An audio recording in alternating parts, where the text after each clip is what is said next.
লাল লাল করে আমি পেঁয়াজটা ভেজে নেব।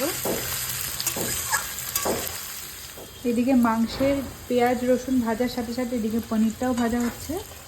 এখানে পেঁয়াজ ভাজা প্রায় হয়ে গেছে, এখন দিয়ে দেবো মাংসটা।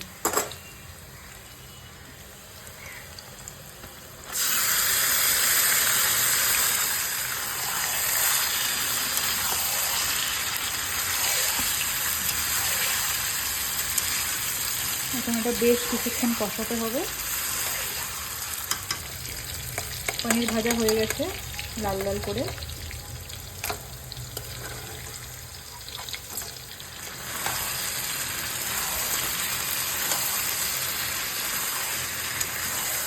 হচ্ছে এখানে পনিরের মশলাটা কষানো হয়ে গেছে, এখন মটরটা দিয়ে দেবো, মটরশুঁটিটা। যেহেতু মটর পনির সেহেতু মটরশুঁটিটা একটু বেশি করেই দিয়েছি। একের সঙ্গে দিয়ে দেবো পনিরটাও ভেজে রেখেছি। দেখো দেখতে কি দারুণ লাগছে না, কালারফুল।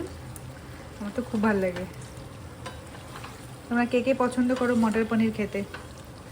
এই দেখো এখানে তো আমার পছন্দের মটর পনির, আর এই দিকে হচ্ছে খাসির মাংস যেটা কষানো হচ্ছে।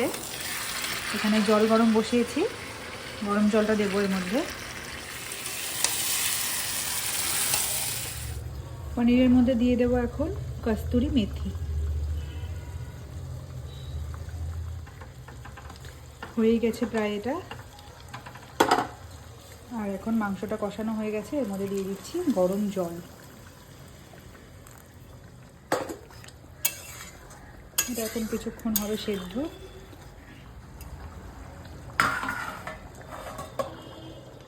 পনিরের উপরে দিয়ে দিচ্ছি একটু দুধের সর।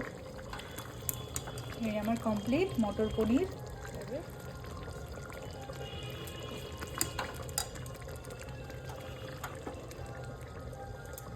চলো 10 মিনিটের মতন হয়ে গেছে, এবার ঢাকাটা সরিয়ে দেখি একটু। কি সুন্দর গন্ধ বেরিয়েছে।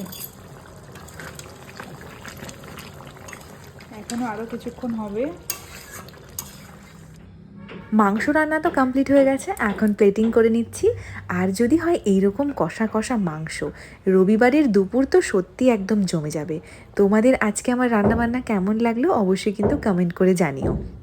আর তোমরা কে কে এরকমভাবে মাটন রান্না করো, আরও তোমরা যদি চাও আমি মটনের আরও অন্যান্য রেসিপি তোমাদের সামনে নিয়ে হাজির হব এরপরে। আর আজকের আমার এই ছোট্ট ঘরোয়া ব্লগটা তোমাদের কেমন লাগলো অবশ্যই কিন্তু জানিও।